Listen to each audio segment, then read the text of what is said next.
My name is Kayla Bennett, and welcome to my presentation on narrativity in the Avengers franchise.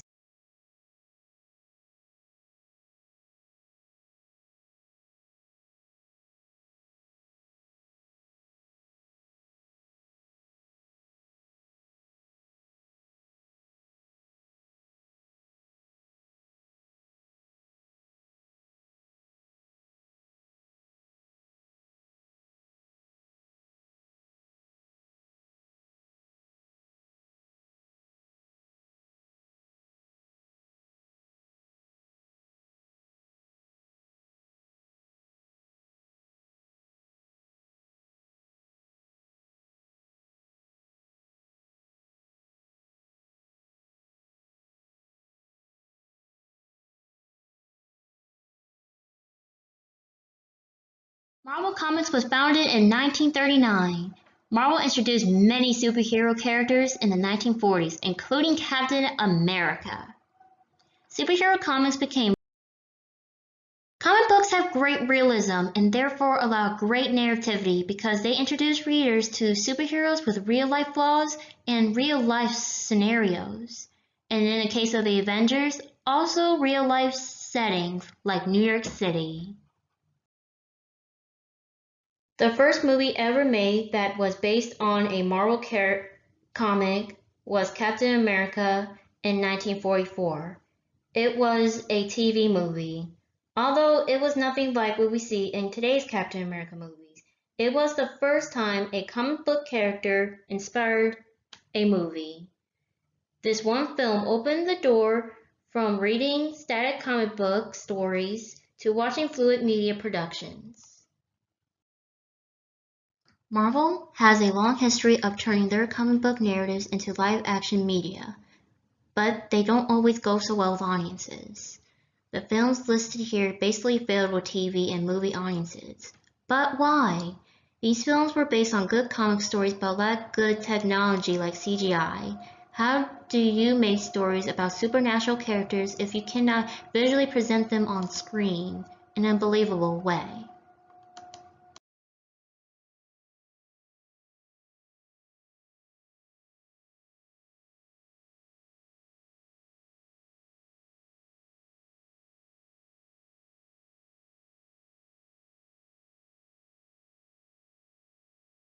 Two superhero explosion in 2000. There were movies like the Blade trilogy, the X-Men trilogies, and the Spider-Man franchise.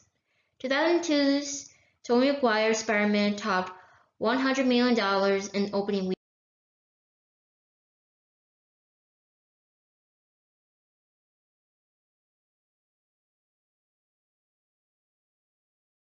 The technology boom in the late 1990s, which included the World Wide Web,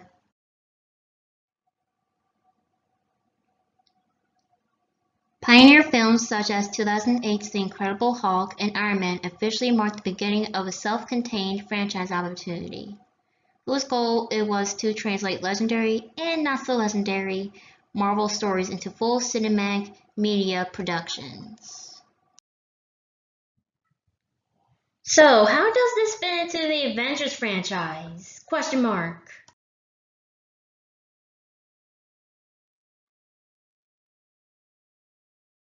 The Avengers comic book was introduced in 1963 in response to DC's Justice League.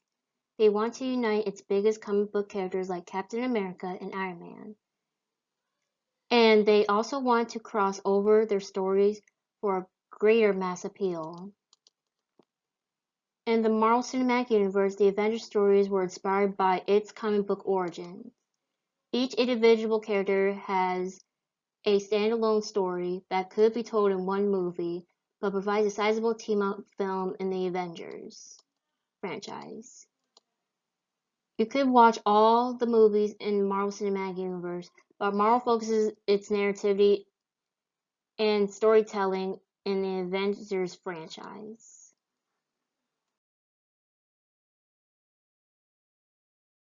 How are comic books and stories like the Avengers stories? Well, they include the same characters who have the same origin stories, and the movie portrays the same good versus evil antagonist and protagonist plotline, just like the comic book series. The comic book adaptation of these elements is at least partially what makes the Avengers franchise so successful. Marvel is not the first to create a cinematic universe. DC actually did before them with the Justice League, with such characters as Batman, Superman, and Wonder Woman. The Avengers franchise has also been influenced by other media and pop culture. For example, Avengers Infinity War was inspired by Star Wars Empire Strikes Back. The head of Marvel Studios has gone on record of being a Star Wars kid, through and through growing up. While both the Avengers comic books and movies share the same plotline, good versus evil, the CGI and technology in the Avengers movies is what takes the movie to another level. Seeing relatable and realistic comic book heroes with flaws and strengths on the big screen with dynamic visuals effects makes the Avengers franchise so popular. So, how does CGI increase the Avengers narrativity? Without these technologies, the recent Avengers films would have the same fate as the old Marvel cinematic predecessors. CGI brings these old stories to life in a way that is not possible in traditional print comic books, and in a way that was never been done in film before.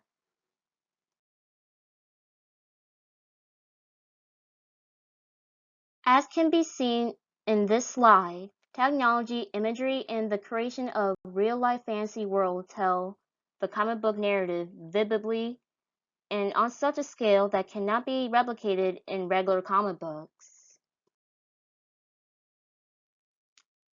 In the book Extended Cinema, Youngblood notes that the application of technology is the only means of achieving new conscience to match our new environment. We certainly are not going to love computers that guide SAC missiles. We surely do not feel warmth towards machines that analyze marketing trends, but perhaps we can learn to understand the beauty of machines that produce the kind of vision we see in expanded cinema.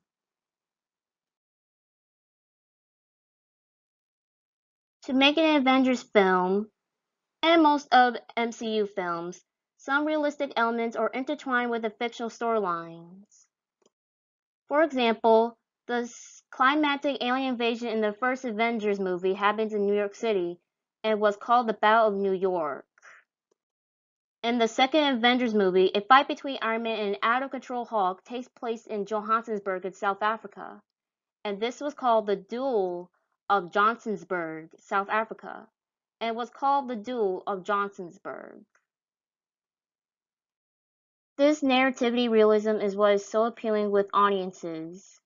While superheroes are based in fantasy and imagination, the original comic books smartly place these characters in real-world settings. This is why narrativity so easily reaches audiences. From the Comic-Cons to the virtual movie-watching events and costumes and merchandise, Marvel's Avengers franchise has created a fantasy world that has led a cult-like following of viewers seeking form of fantasy escapism.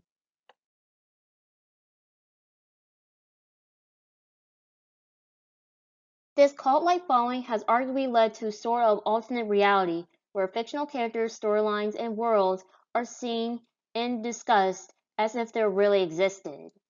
This would seem to suggest the Avengers franchise films has been very effective in its narrativity with audiences. But what is the lasting effect of it all? Is it the narrativity or the franchise escapism that leaves the greatest impression with audiences? An argument could be made that the franchise may have outgrown the narrative. It could be said that the production itself became more prominent than the story that is being told. Maybe this is because the story is so basic, but maybe because the fantasy world is duplicated in Avengers franchise so visually well that it allows people to escape into worlds and characters that have been making since Marvel's creation in 1960s, but now viewable in a new vivid way not seen before to advent of cinematic technology.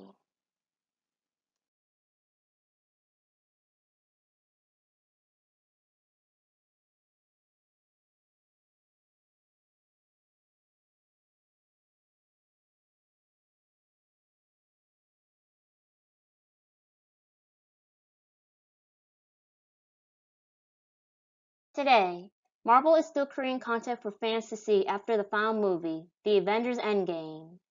They even the intro to the Avengers films and many Marvel movies integrates beautifully the transition and integration of the comic book art and design to the Marvel story cinematic production. When you buy Marvel's Avengers DVDs, you can easily interact with the DVD menu. The same is true for digital download. The user can check behind the scenes content, delete scenes, and director's input. The user can also pause, play, and stop and fast forward and rewind with just a tap of a remote. Furthermore, the audience can engage in live watches of the film and interact with other viewers while watching. All four Avengers movies create a logical pathway that can create an emotional experience for the viewer. It is a non-linear medium of information that includes graphic, audio, video, plain text, and hyperlinks. This designation contrasts with the broader term multimedia. These films contain style, sights, and sound. This helps the audience escape from reality into the action-packed world of the Avengers. Marvel fans watch and are engrossed while the favorite Marvel heroes work together to save the world.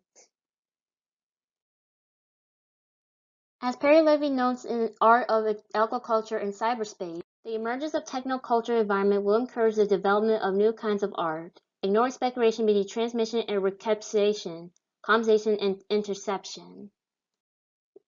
Levy also notes that rather than disputing a message to recipients who are outside the process of creation and invented the given meaning to work of art brightly, the artist now attempts to construct an environment, a system of communication and production, a collective event that implies the recipients, transforms interceptions into actors, enables inception to enter the loop with collective action. And this is all the work I have used to make this PowerPoint possible. And most of the images you see here are from Google Images. Thanks for listening and thanks for watching. Have a great day.